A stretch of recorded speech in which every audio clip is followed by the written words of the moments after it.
Welcome to Ashoka online academy.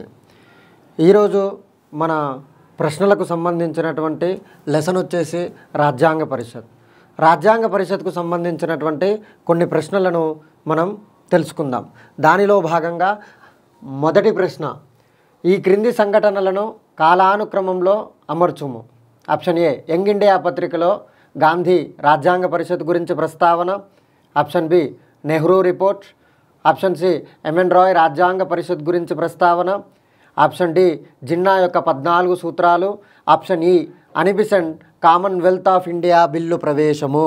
అంటే ఈ క్వశ్చన్ని మీరు డీల్ చేయాలంటే ఫస్ట్ వాటికి సంబంధించినటువంటి ఇయర్స్ మీద పూర్తి అవగాహన ఉన్నప్పుడు మాత్రమే ఈ క్వశ్చన్ని చేయడానికి అవకాశం అనేది ఉంటుంది. కాబట్టి దీన్ని ఆన్సర్ చేసేటప్పుడు యంగ్ ఇండియా పత్రికలో గాంధీ యొక్క ప్రస్తావన, యంగ్ ఇండియా పత్రికలో గాంధీ యొక్క ప్రస్తావన వచ్చేసి 1922. నెహ్రూ యొక్క రిపోర్ట్ వచ్చేసి 1928. ఎంఎన్ రాయ్ రాజ్యాంగ పరిషత్ గురించి ప్రస్తావన 1934. జిన్నా యొక్క 14 సూత్రాలు అనేవి నెహ్రూ యొక్క రిపోర్టును వ్యతిరేకిస్తూ, నెహ్రూ రిపోర్టులో ముస్లింల యొక్క హక్కుల గురించి లేవని, ముస్లింలకు సంబంధించినటువంటి రిజర్వేషన్ల గురించి ప్రస్తావన లేదనేటటువంటి అంశాన్ని ప్రస్తావిస్తూ నెహ్రూ రిపోర్టుకు వ్యతిరేకంగా, అంటే 1928లో నెహ్రూ రిపోర్ట్ ఏర్పాటు చేసినప్పుడు దానికి వ్యతిరేకంగా జిన్నా రిపోర్ట్ అనేది 14 సూత్రాలతో 1929లో ఏర్పాటు చేయడం అనేది జరిగింది. అనిబిసెంట్ కామన్వెల్త్ ఆఫ్ ఇండియా అనేటటువంటి బిల్లుకు సంబంధించినటువంటి అంశం 1925కి సంబంధించినటువంటి అంశముగా గుర్తుపెట్టుకోవలసి ఉంటుంది. ఈ విధంగా మనకి ఇయర్స్ తెలిసినప్పుడు ఈ యొక్క ఆన్సర్ చేయడానికి ఈజీగా ఉండడం జరుగుతుంది. కాబట్టి ఆప్షన్ ఏ 1922 అనేది ఫస్ట్ ఉంటుంది. కాబట్టి ఆప్షన్ ఏ అనేది అన్నిట్లో ఉన్నది కాబట్టి ఆన్సర్ అనేది డీకోడ్ అవ్వదు. దాని తర్వాత 1925 అంటే అనిబిసెంట్ కామన్వెల్త్కి సంబంధించి ఆప్షన్ ఇది కూడా అన్నిట్లో ఉన్నది కాబట్టి అట్లా కూడా ఆన్సర్ అనేది డీకోడ్ అవ్వడు. దాని తర్వాత నెహ్రూ యొక్క రిపోర్ట్ అనేది ఆప్షన్ బి, అంటే ఆప్షన్ బి అనేది దీంట్లో ఉన్నది కాబట్టి ఇవి రెండు రాంగ్.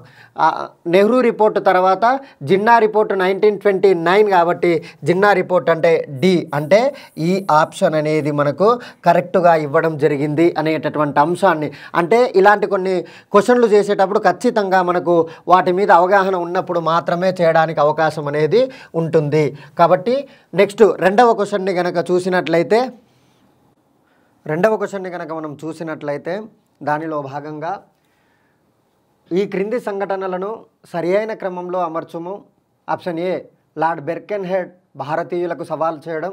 ఆప్షన్ బి, లాహోర్ సంపూర్ణ స్వరాజ్య తీర్మానము. Option C, Nehru report. Option D, Young India పత్రికలో గాంధీ ప్రజలకు స్వయం వ్యక్తీకరణగా రాజ్యాంగ పరిషత్ గురించి ప్రస్తావించడము. Option E, Commonwealth of India బిల్లుగా ప్రవేశపెట్టడం. అంటే ఈ ఆన్సర్ని చేసేటప్పుడు కూడా ఖచ్చితంగా మనకు ఆ సంవత్సరాల మీద క్లారిటీ ఉన్నప్పుడు మాత్రమే ఆన్సర్ అనేది డీకోడ్ కావడం జరుగుతుంది. కాబట్టి మనం వీటికి సంబంధించినటువంటి ఇయర్స్ని కనుక చూసేటప్పుడు ఇప్పుడు ఆప్షన్లలో ఉన్నటువంటి ఏవైతే కామన్ ఉన్నాయో ఈ కామన్ వాటిలోనన్న ఆన్సర్ ఉంటుంది, లేకుంటే ఏదైతే ఎగ్జెంప్టెడ్గా ఉన్నదో దాంట్లోనైనా ఆన్సర్ తెలిసేటటువంటి అవకాశం ఉంటుంది. కనీసం 2 తెలిసినప్పుడైనా దాన్ని మనం డీకోడ్ చేయొచ్చు. కాబట్టి ఫస్ట్ వాటికి సంబంధించినటువంటి మనం ఇయర్స్ని తయారు చేసేటటువంటి ప్రయత్నం చేద్దాం. దానిలో భాగంగా లార్డ్ బెర్కెన్హెడ్ భారతీయులకు సవాలు చేయడం. బెర్కెన్హెడ్ ఎప్పుడు సవాలు చేయడం జరిగింది అంటే 1927లో సైమన్ కమిషన్ని ఏర్పాటు చేసినప్పుడు ఈ సైమన్ కమిషన్ అనున్నది 1919 మాంటెక్ చెమ్స్ఫర్డ్ సంస్కరణల యొక్క పనితీరును పర్యవేక్షించడానికి ఏర్పాటు చేసినటువంటి కమిటీ సైమన్ కమిషన్. ఈ సైమన్ కమిషన్లో ఏ ఒక్క భారతీయుడికి అవకాశం లేనందున భారతీయులందరూ సైమన్ గోబ్యాక్ అనేటటువంటి ఉద్యమాన్ని చేపట్టడం జరిగింది. ఆ సందర్భంలో ఆనాటి భారత రాజ్య కార్యదర్శిగా పనిచేస్తున్నటువంటి లార్డ్ బెర్కెన్హెడ్ ఏం సవాలు చేసిండంటే, ఒకవేళ గనక భారతీయులకే రాజ్యాంగాన్ని తయారు చేసుకునేటటువంటి దమ్ముంటే మీలో ఉన్నటువంటి అన్ని వర్గాలు కలిసి ఒక మంచి రాజ్యాంగాన్ని రూపొందించి ఇయ్యగలరా అని చెప్పి భారతీయులకు సవాలు చేయడం జరిగింది. అంటే లార్డ్ బెర్కెన్హెడ్ సవాలు చేసింది సైమన్ కమిషన్కి సంబంధించినటువంటి ఆ సందర్భంలో. కాబట్టి లార్డ్ బెర్కెన్హెడ్ 1927లో మనకు సవాల్ చేయడం అనేది జరిగింది. దానిలో భాగంగా రెండవది ఆప్షన్ బి వచ్చేసి లాహోర్ సంపూర్ణ స్వరాజ్య తీర్మానం అనేది, లాహోర్ సంపూర్ణ స్వరాజ్య తీర్మానం అనేది 1929న చేయడం జరిగింది. ఏంది లాహోర్ సంపూర్ణ స్వరాజ్య తీర్మానం అంటే 1929లో మనం ఒక తీర్మానం చేసుకోవడం జరిగింది. ఇవాల్టి నుంచి అనగా వచ్చే సంవత్సరం 1930 జనవరి 26వ తారీఖు నుంచి భారతదేశానికి స్వాతంత్రం వచ్చినట్లుగా రావి నది తీరాన మనం స్వాతంత్ర ప్రకటన చేసుకోవడం అనేది జరిగింది. కావున మనం 1949 నవంబర్ 26వ తారీఖు నాడు రాజ్యాంగ పరిషత్ రాజ్యాంగాన్ని ఆమోదించినప్పటికీ కూడా అమలులోకి రాకుండా ఒక నవంబర్ 26వ తారీఖు నాడు ఆమోదించినప్పటికీ దానిని జనవరి వరకు అనగా 2 నెలలు పోస్ట్ పోన్ చేయడానికి గల కారణమైనటువంటి ఇయర్ ఏంటంటే 1930 జనవరి 26 నాడు మనం స్వాతంత్రం చేసుకోవాలనేటటువంటి అంశాన్ని ప్రాతిపదికగా తీసుకున్నాము. కాబట్టి మనం జనవరి 26వ తారీఖు నాడు చేసుకోవడం అనేది జరిగింది. కాబట్టి లాహోర్ సంపూర్ణ స్వరాజ్య తీర్మానం అనేది 1929. Nehru report already 1928 Nehru report అంటే బెర్కెన్హెడ్ సవాల్ను స్వీకరించినటువంటి భారతీయ ప్రజలు అంటే భారతదేశంలోని మేధావులు మోతీలాల్ నెహ్రూ ఆధ్వర్యంలోని ఒక 9 మంది సభ్యులతోటి మనం నెహ్రూ రిపోర్ట్ అనేది తయారు చేయడం జరిగింది. ఈ నెహ్రూ రిపోర్టు భారతదేశానికి సంబంధించి రాజ్యాంగాన్ని ఏర్పాటు చేసుకోవడానికి తొలి నిర్మాణాత్మక కృషిగా మనం దీనిని ప్రస్తావించడం అనేది జరుగుతుంది. కాబట్టి ఈ నెహ్రూ రిపోర్ట్ను జిన్నా వ్యతిరేకించి తాను 14 సూత్రాలను తయారు చేయడం జరిగింది 1929లో అని చెప్పి ఇదివరకు మనం డిస్కస్ చేయడం అనేది జరిగింది. కాబట్టి నెహ్రూ రిపోర్టు 1928. యంగ్ ఇండియా పత్రికలో గాంధీ ప్రజలకు స్వయం వ్యక్తీకరణ అనేటటువంటి యంగ్ ఇండియా అంటే 1922 ఎప్పుడైతే సహాయ నిరాకరణోద్యమం అనేది జరుగుతున్న సందర్భంలో గాంధీజీ భారత ప్రజల యొక్క స్వేచ్ఛా స్వాతంత్రాల గురించి వాళ్ళ యొక్క హక్కుల గురించి ప్రస్తావించడానికి వాళ్లకు సంబంధించినటువంటి ఒక రాజ్యాంగం అనేది ఉండాలి అనేటటువంటి అంశాన్ని 1922 జనవరి 5వ తారీఖు నాడు యంగ్ ఇండియా అనేటటువంటి పత్రికలో ప్రస్తావించడం అనేది జరిగింది. కాబట్టి ఇది 1922 అనేటటువంటి అంశాన్ని గుర్తుపెట్టుకోవలసి ఉంటుంది. కామన్వెల్త్ ఆఫ్ ఇండియా బిల్లు ప్రవేశము 1925వ సంవత్సరంలో అనిబిసెంట్ ఏం చేసిందంటే ఐర్లాండ్ ప్రజలకు ఏ విధంగానైతే కొన్ని హక్కులను కల్పించడం జరిగిందో బ్రిటన్ వాళ్ళు అదేవిధంగా భారతదేశానికి కూడా అలాంటి హక్కులను కల్పించాలని కామన్వెల్త్ ఆఫ్ ఇండియా బిల్ అనేటటువంటి దానిని ప్రవేశపెట్టడం జరిగింది. అది 1925. వీటన్నింటిని గనక మనం ఒక విధంగా గనక చూస్తే 1922 కాబట్టి ఆప్షన్ డి అనేది అన్నిట్లో ఉన్నది కాబట్టి ఆన్సర్ అనేది డికోడ్ అవ్వదు. తర్వాత కామన్వెల్త్ 1925 ఆప్షన్ ఈ దాంతో కూడా ఆన్సర్ అనేది డికోడ్ అవ్వదు.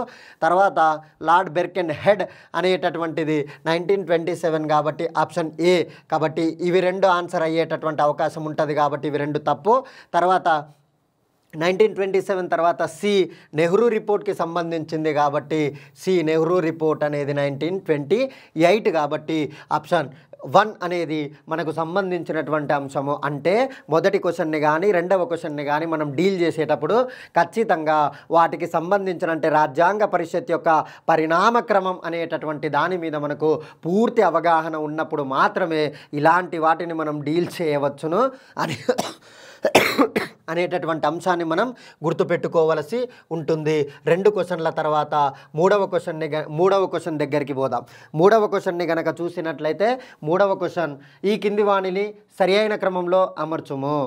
రాజ్యాంగ పరిషత్ కొరకు ఐఎన్సి తీర్మానం చేసింది. రాజ్యాంగ పరిషత్ ద్వారా సమస్యలు పోతాయి అనేటటువంటిది హరిజన్ పత్రిక ప్రస్తావించడము. ఆప్షన్ సి జిన్నా యొక్క 14 సూత్రాలు. ఆప్షన్ డి హెరాల్డ్ పత్రిక ద్వారా రాజ్యాంగ పరిషత్ భావనను తెలపడం. ఆప్షన్ ఈ ఎంఎన్ రాయ్ రాజ్యాంగ పరిషత్ అనేటటువంటి భావన ప్రకటించడం అనేది జరిగింది. ఈ అంశాన్ని కూడా చూసేటప్పుడు మనకు ఖచ్చితంగా ఆ ఇయర్స్ మీద అవగాహన ఉన్నప్పుడు మాత్రమే ఆన్సర్ డికోడ్ అవ్వడానికి అవకాశం అనేది ఉంటుంది. ఒకసారి జాగ్రత్తగా గమనించండి. రాజ్యాంగ పరిషత్ కొరకు ఐఎన్సి తీర్మానం చేసింది 1935. 1935లో ఐఎన్సి రాజ్యాంగ పరిషత్ కొరకు అధికారికంగా తీర్మానం చేసింది. ఎప్పుడైతే 1934లో ఎంఎన్ రాయ్ రాజ్యాంగ పరిషత్ గురించి ప్రస్తావించడం అనేది జరిగిందో ఆ తదుపరి సంవత్సరం అనగా 1935వ సంవత్సరంలో రాజ్యాంగ పరిషత్ అనేది కావాలని కాంగ్రెస్ పార్టీ అధికారికంగా తీర్మానించడం అనేది జరిగింది. అంటే కాంగ్రెస్ పార్టీ యొక్క తీర్మానం కంటే ముందే ఎంఎన్ రాయ్ యొక్క ప్రస్తావన అనేది ఉంది. కాబట్టి ఇక్కడ ఎంఎన్ రాయ్ గురించి 1934 అనేటటువంటిది కూడా మనం ప్రస్తావించడం అనేది జరిగింది. జిన్నా యొక్క 14 సూత్రాలు అనేది ఆల్రెడీ మనం చదవడం జరిగింది. ఇది నెహ్రూ రిపోర్ట్కు వ్యతిరేకంగా నెహ్రూ రిపోర్ట్ 1928లో తయారు చేసినప్పుడు దానిలో మైనారిటీల హక్కుల గురించి మైనారిటీలకు సంబంధించినటువంటి రిజర్వేషన్ల గురించి ప్రస్తావించలేదు అని చెప్పి నెహ్రూ రిపోర్ట్ను వ్యతిరేకించినటువంటి జిన్నా 14 సూత్రాలను ఏర్పాటు చేసినటువంటి సంవత్సరం 1929. రాజ్యాంగ పరిషత్తు ద్వారా సమస్యలు పోతాయి అని చెప్పి హరిజన్ అనేటటువంటి పత్రిక ప్రస్తావించింది 1938 అనేటటువంటి అంశాన్ని మనం గుర్తుపెట్టుకోవలసి ఉంటుంది. హెరాల్డ్ పత్రిక ద్వారా రాజ్యాంగ పరిషత్ భావనను తెలిపినాడు నెహ్రూ. హెరాల్డ్ పత్రిక ద్వారా రాజ్యాంగ పరిషత్ అనేటటువంటి భావనను తెలిపినాడు నెహ్రూ అనేటటువంటి అంశాన్ని గనక చూసినట్లయితే ఇది 1939. ఈ విధంగా గనక ఆన్సర్లు గనక చూసినట్లయితే దీనిలో భాగంగా ద ఫస్ట్ వచ్చేసి సి అనేటటువంటి ఆప్షన్ అనేది వస్తుంది. ఎందుకంటే ఇది 1929, మిగతా అన్నీ 1930s. కాబట్టి సి అనేది రెండిట్లో ఉంది కాబట్టి ఇవి రెండు రాంగ్ అవుతాయి. సి తర్వాత 1929 తర్వాత మనకు సంబంధించి సిఈ అనేటటువంటి ఆప్షన్ పోయిన తర్వాత సిఈ ఏ అనేది 1935కి సంబంధించినటువంటి ఆప్షన్గా మనం చూడవలసి ఉంటుంది. తర్వాత దీని తర్వాత హెరాల్డ్ పత్రిక రాజ్యాంగ పరిషత్తు ద్వారా హరిజన్ పత్రిక 1938. హరిజన్ అంటే డి.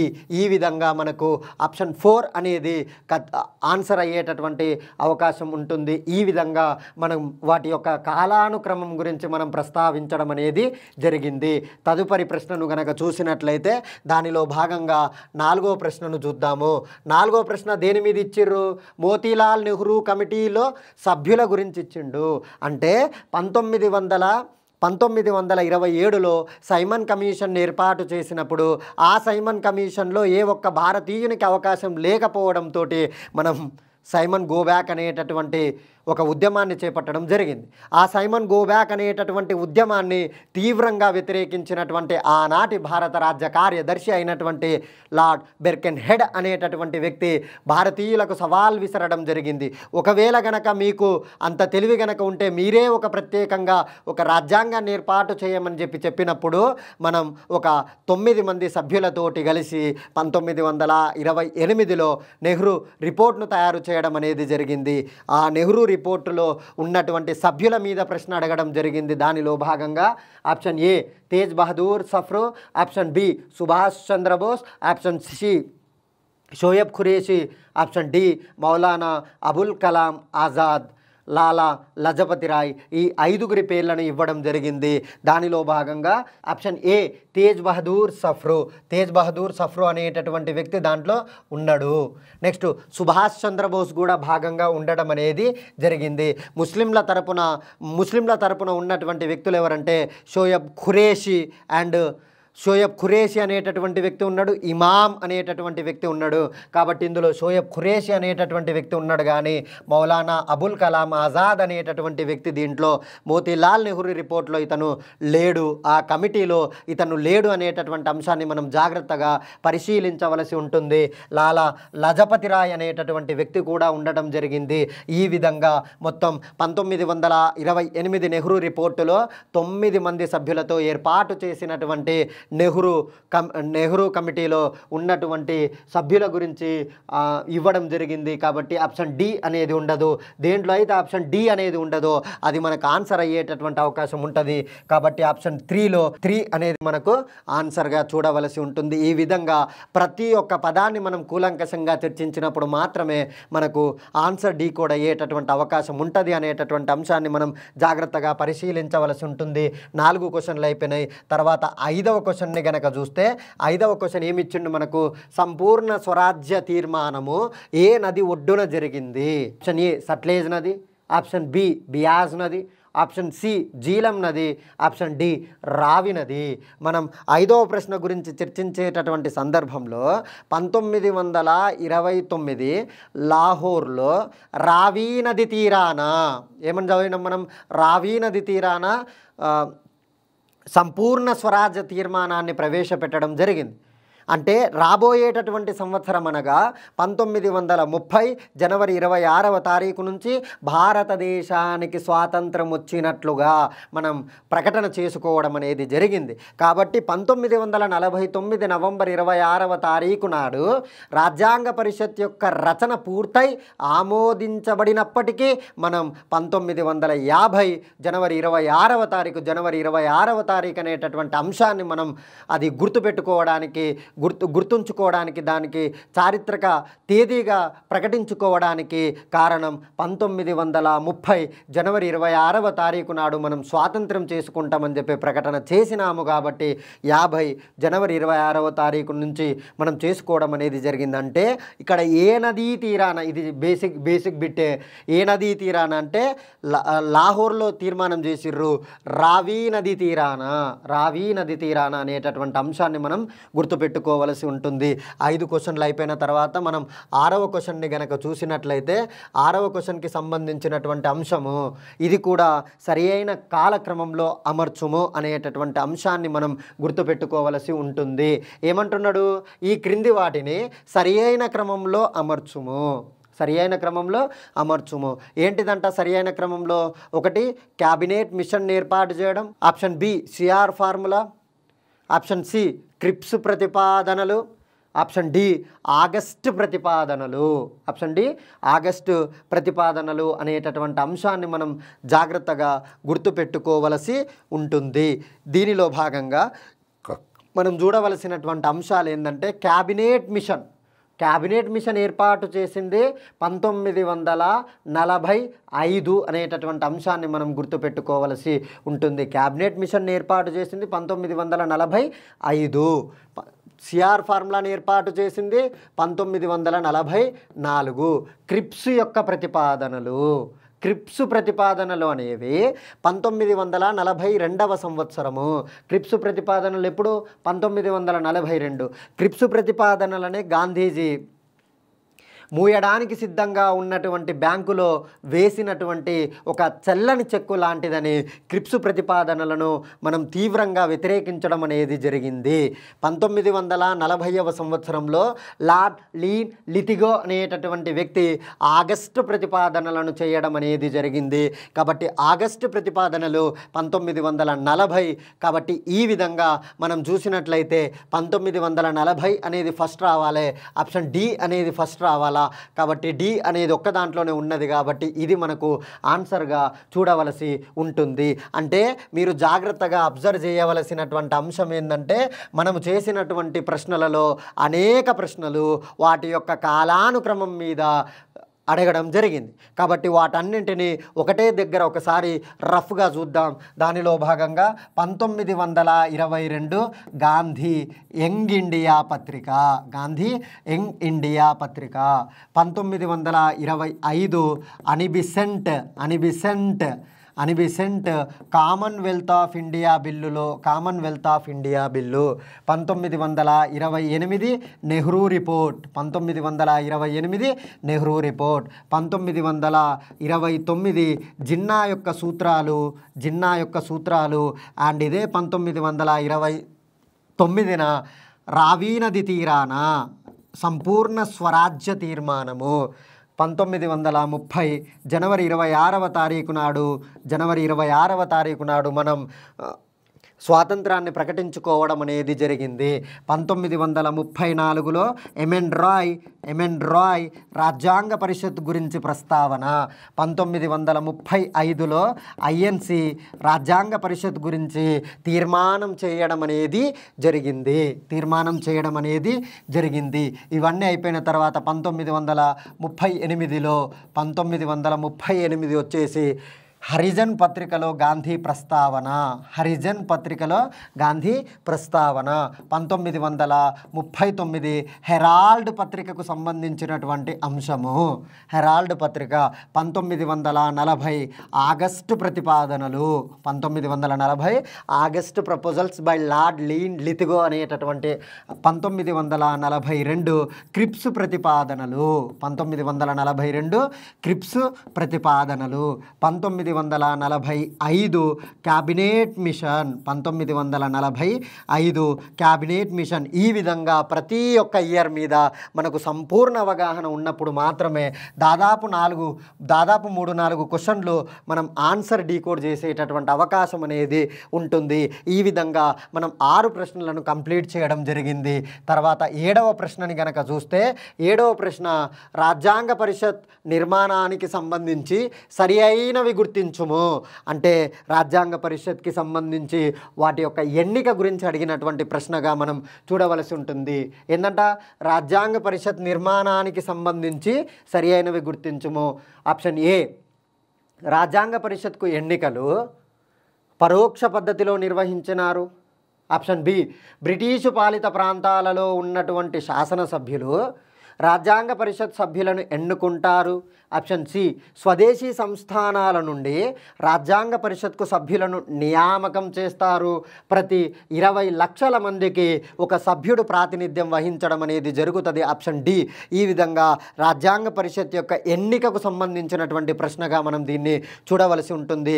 జాగ్రత్తగా కనుక చూస్తే ఆప్షన్ ఏ రాజ్యాంగ పరిషత్కు ఎన్నికలు పరోక్ష పద్ధతిలో.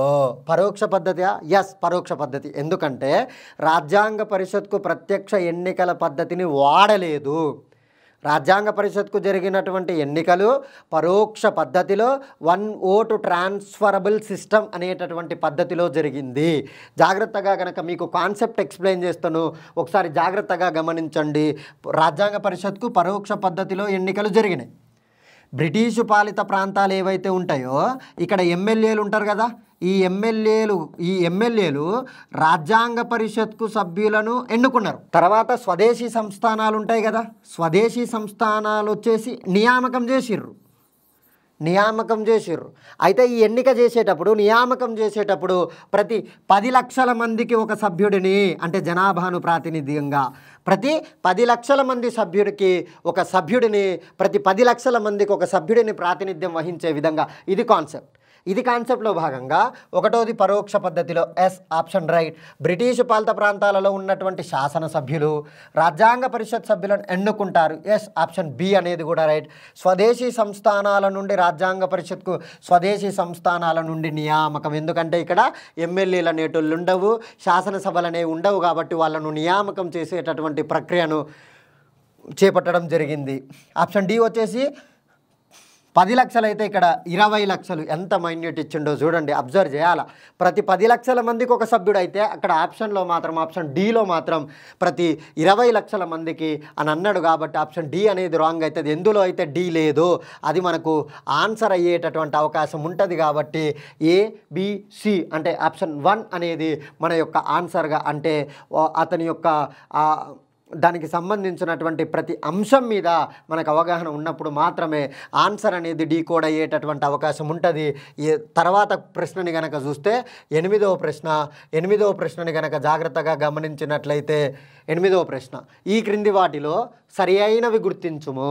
ఆప్షన్ ఏ బ్రిటిషు పాలిత ప్రాంతాల నుంచి 292 మందిని, బ్రిటిషు కేంద్రపాలిత ప్రాంతాల నుంచి 4, స్వదేశీ సంస్థానాల నుంచి 93 మందిని, కేంద్రపాలిత ప్రాంతాలు ఢిల్లీ, అజ్మీర్, కాన్పూర్, కూర్గ్ అనేటటువంటి ఈ 4 ఆప్షన్లు ఇవ్వడం జరిగింది.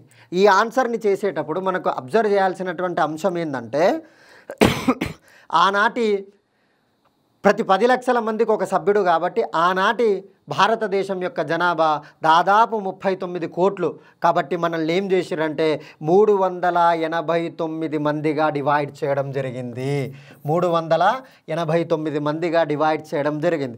ఈ 389 మందిలో బ్రిటిష్ పాలిత రాష్ట్రాలు ఉన్నాయి కదా, దాన్ని 292 మందిని, ఏదైతే బ్రిటిష్ పాలిత కేంద్రపాలిత ప్రాంతాలు కూడా ఉన్నాయి, ఆ కేంద్రపాలిత ప్రాంతాలు ఒక 4 ఉన్నాయి కాబట్టి ఒక నలుగురిని, అంటే మొత్తం బ్రిటిష్కు సంబంధించిన ఈ 292 + 4 అంటే 296 బ్రిటిష్ పాలిత ప్రాంతాల నుంచి అనేటటువంటి అంశాన్ని గుర్తుపెట్టుకోవాలి.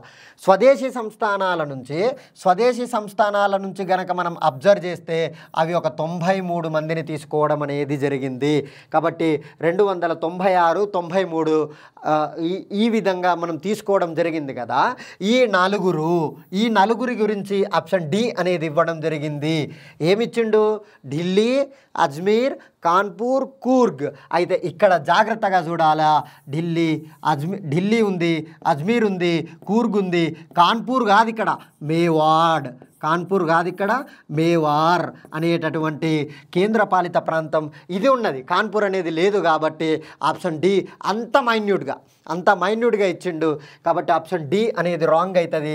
అప్పుడు కనుక మనం ఆన్సర్ని కనుక చూసినట్లయితే దేంట్లో అయితే డి లేదో అది మనకు ఆన్సర్ అయ్యేటటువంటి అవకాశం ఉంటుంది. కాబట్టి ఆప్షన్ 4 అనేది మనకు ఆన్సర్ అయ్యేటటువంటి అవకాశం ఉంటుంది. ఈ విధంగా మనం 8 ప్రశ్నలను కంప్లీట్ చేయడం జరిగింది. Let's go 9th question. 9వ క్వశ్చన్ని కనుక చూసినట్లయితే 9వ క్వశ్చన్లో భాగంగా ఈ క్రింది వాటిలో సరికానివి గుర్తించుము. చాలా జాగ్రత్తగా చదవాలి చదివేటప్పుడు. సరికానివి గుర్తించుము. దేశ విభజన అనంతరం రాజ్యాంగ పరిషత్ యొక్క సభ్యుల సంఖ్య 299. అత్యధిక సభ్యులను అందించినటువంటి బ్రిటిషు పాలిత రాష్ట్రము యూపీ. అత్యధిక సభ్యులు అందించినటువంటి స్వదేశీ సంస్థానము మైసూర్. రాజ్యాంగ పరిషత్కు ఏ ఒక్కరిని కూడా పంపనటువంటి స్వదేశీ సంస్థానము హైదరాబాద్.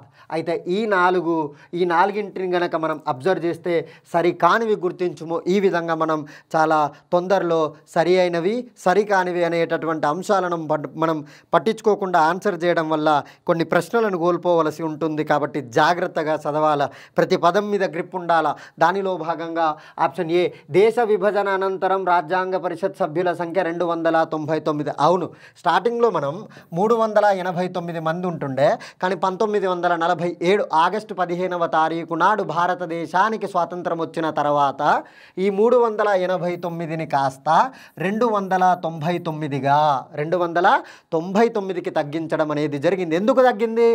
ఆనాటి ముస్లిం లీగ్ సభ్యులందరూ వాళ్ళు ఆ ముస్లిం లీగ్కి సంబంధించినటువంటి కొంతమంది ఆ పాకిస్తాన్లోకి పోవడంతో దాదాపు 90 మంది అనేటటువంటి వ్యక్తులు తగ్గవలసి వచ్చింది. కాబట్టి ఆప్షన్ ఏ అనేది కరెక్ట్. కానీ మనకు అడిగింది సరికానిది అని అడిగిండు. జాగ్రత్తగా గుర్తుపెట్టుకోవాలి. అత్యధిక సభ్యులను అందించినటువంటి బ్రిటిషు పాలిత రాష్ట్రము యూపీ.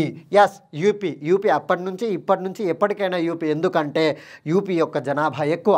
యూపీ దాదాపు 55 మంది యూపీ నుంచి రాజ్యాంగ పరిషత్కు ప్రాతినిధ్యం వహించడం జరిగింది. కాబట్టి ఇది కూడా, ఈ ఆప్షన్ కూడా రైట్. కానీ మనకు అడిగింది సరికానిది.